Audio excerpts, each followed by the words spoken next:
Hey guys, my name is xOctoManx and this is part 13 of my turn-based battle system tutorial. And in the last part we were able to do actual damage by the enemies itself to the heroes. In this part we are going to set the heroes to be not manageable anymore, not attackable anymore, and we take care of GUI elements and of course the selector elements. And in the battle state machine we need to take care of that we are not able to double attack with the enemies to dead heroes, and this is in the second part. So let's get started. We are going to open up our hero state machine. I'm going to zoom in a bit to see or that you are seeing better. And what we want to do is we want to go into the turn state dead. As you remember, when we are at 0 HP or smaller than 0 on the current HP, then we go to the turn state dead.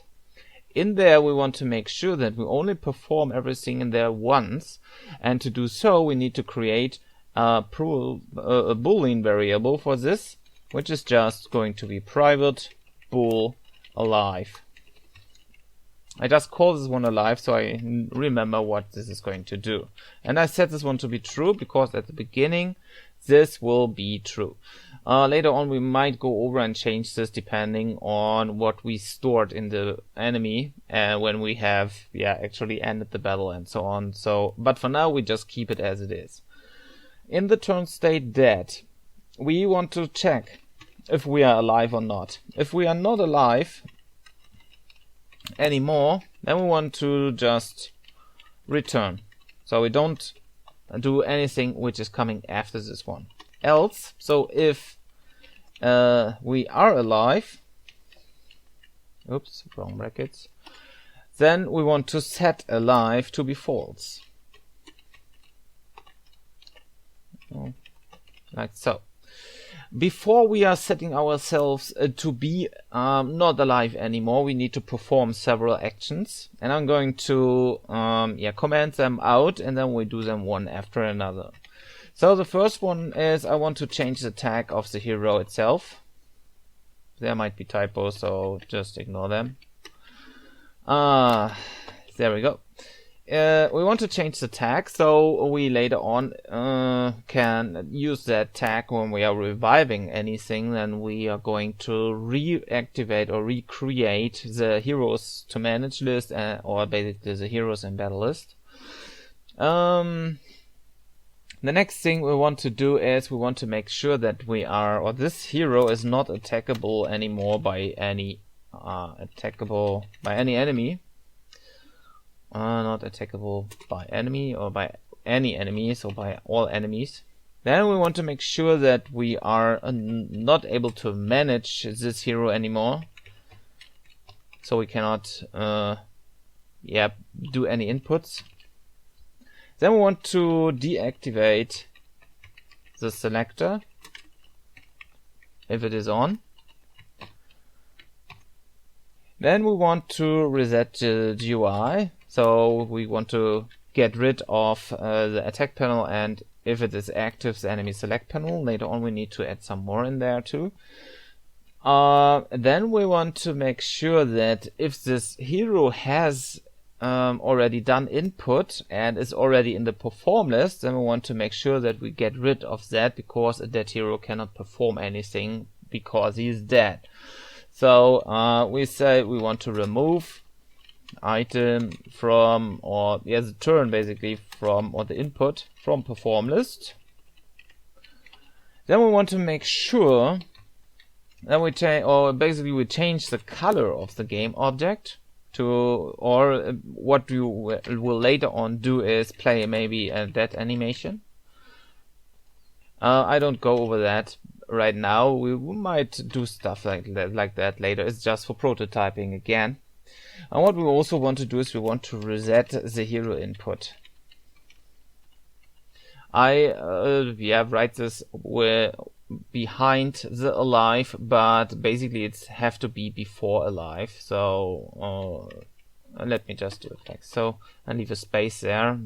Otherwise I might forget this, because this is pretty important in here too.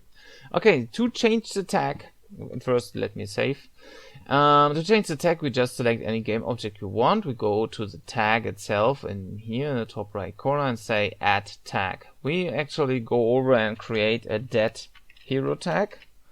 And I also want to create, don't forget to select this, a dead enemy tag. The dead enemy tag may not be useful later on for us, but just in case, I just create this one. We don't need this in this video, of course.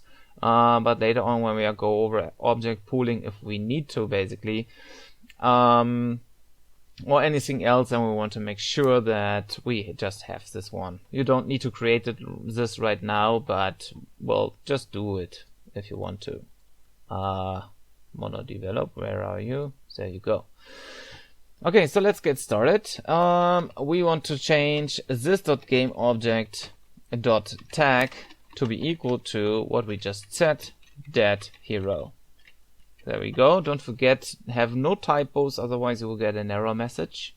The next thing is not attackable by enemies, just easily performed by bsm.heroesinbattle.remove. So we remove the current game object. So we just say this.gameObject. There we go. And the same for not manageable is going to be bsm.heroes-to-manage. Oops, typo.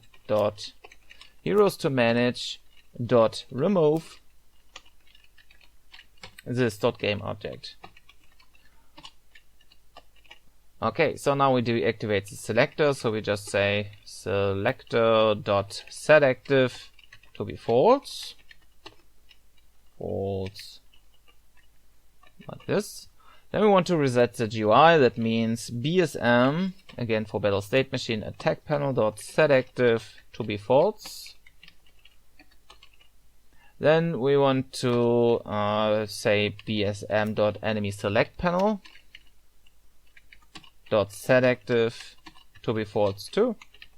It's just in case if it's active for this particular currently died enemy.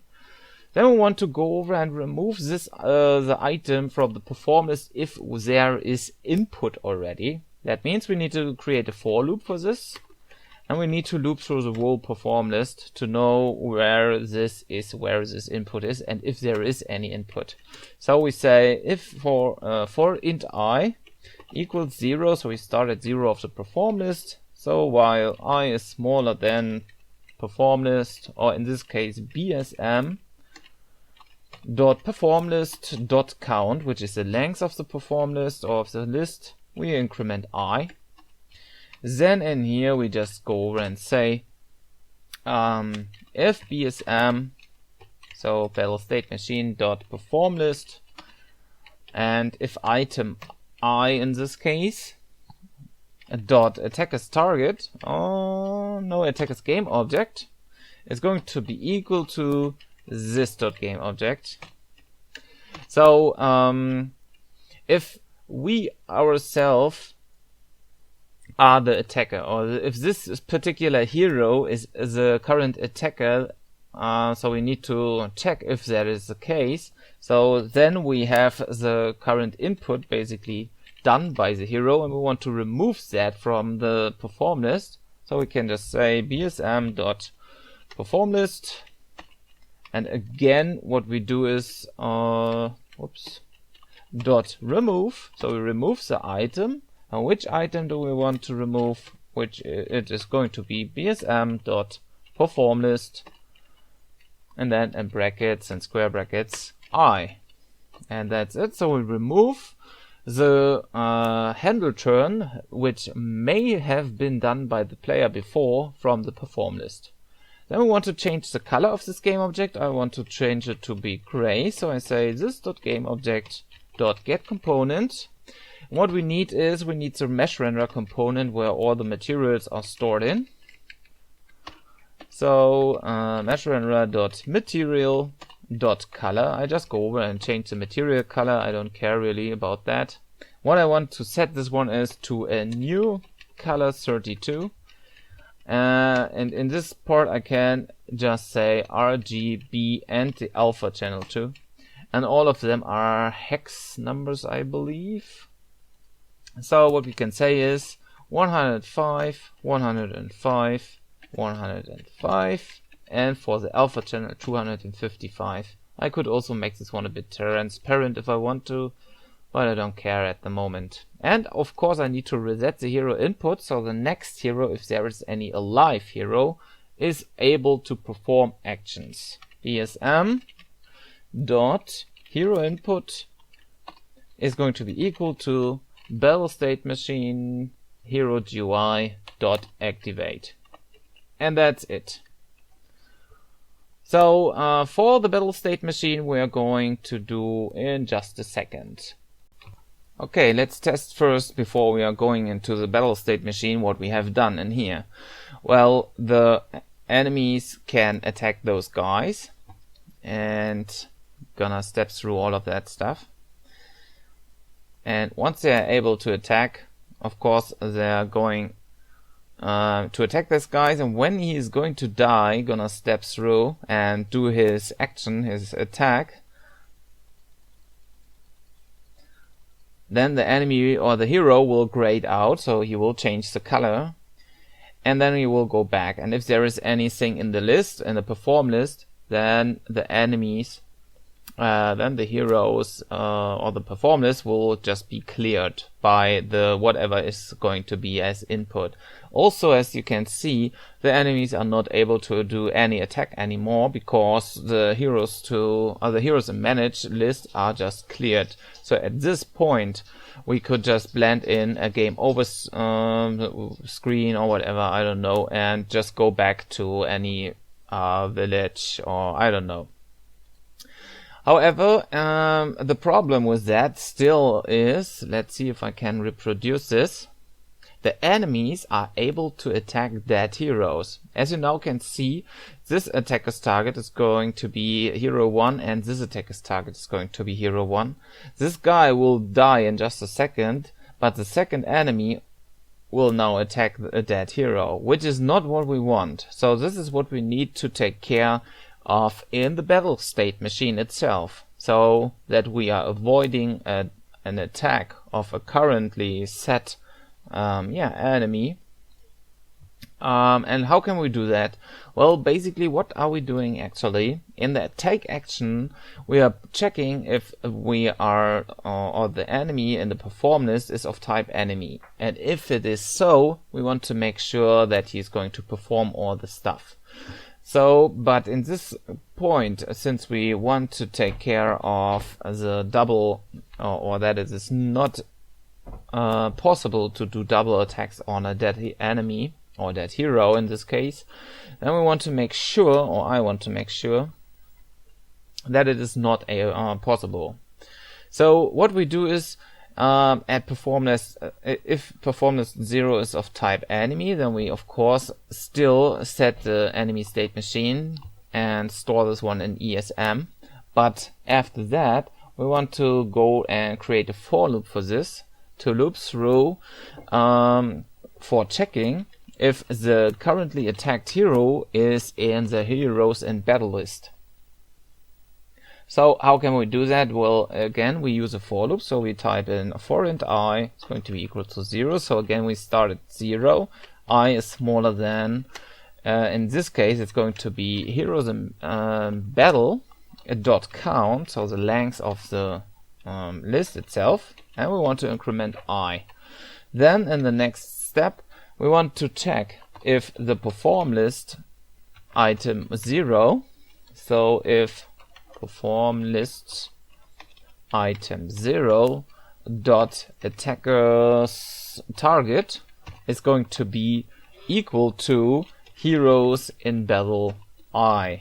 So we loop through heroes in battle, and if it's so, then and only then we want to make sure that the attacker's or the hero to attack is going to be the same as the attacker's target at perform list spot 0, and we want to of course set the enemy state machine to be action. Gonna close the for loop for now. And also what we need to do is, because we will add a bit more stuff in here, we need to break at that point. We'll break out the for loop and we'll do the rest. or basically we are done with that stuff, and then we go to perform action, because this is not happening in here. But if we have not that heroes, which is in the attacker's target at performance 0, is not anymore in heroes battle list, we want to perform something different. So to avoid the double attack, of course. And what we can do is, in that else statement, we can say perform list 0 attacker's target. Well, what are we doing in here is we want to set a new target, because the old target is just, it's just dead. So we want to make sure that we take another hero from the target list. So we say hero, heroes in battle, and then in square brackets we just go over and choose a random number between 0 and the currently existing hero, or the hero's length, or the hero's list, or the heroes in battle list length. So how can we do that? Again, we say random.range, and in here once again in rounded brackets, in this case, we can just say we want a minimum value of 0 and a maximum value is going to be heroes in battle dot count. So the maximum length of that, of that list. So we choose any item, again any hero, randomly out of the existing amount of heroes. And then we want to basically do the same stuff as we have done in here. We want to set the hero to attack in the enemy state machine to the newly changed one. So it's going to be again the same one, because we changed this here. So we update the enemy who's going to be attacking, and then we of course start the turn state action, so we don't have any errors, and this guy is not going to sleep at the position. So let's save this one and return to Unity. There's a small problem. Call increment and whatever is not working. Oh yeah, because we only need one of that signs. So we just say equal, not equal, equal. And this should be it. Okay, so now let's see if we can reproduce that problem again, what we have done with a double attack. There we go. So now enemy 2 and enemy 1 are going to be, or boss will attack hero 1. So now when I go and step through that,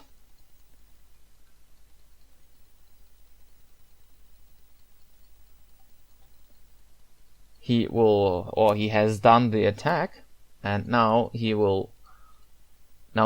got rid of the performance part, as he have done in his own enumerator.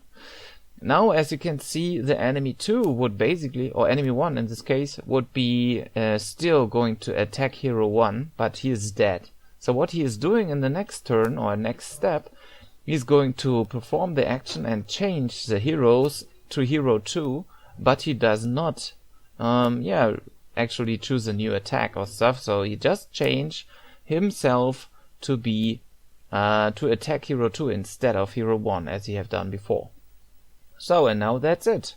We are done with that part, so we have no errors, no anything, and those enemies can only attack alive heroes basically. That's it for that part. In the next part we are going to take care of the GUI elements.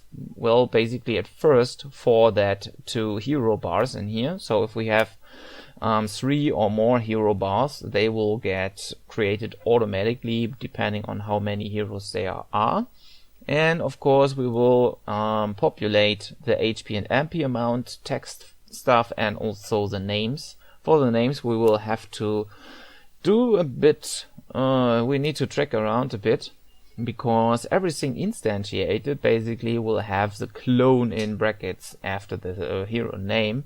And also we need to take care that they are different from each other. Same with the enemies later on. But we will take care of all that stuff in the next video. So if you have any questions about that, feel free to write me in the comments. Don't forget to subscribe to my channel if you haven't already, and if you want to see more videos in the future. And of course, don't forget, if you really like my videos, you have the possibility to donate. The link will be in the description below. So yeah, see you in the next tutorial. Bye bye.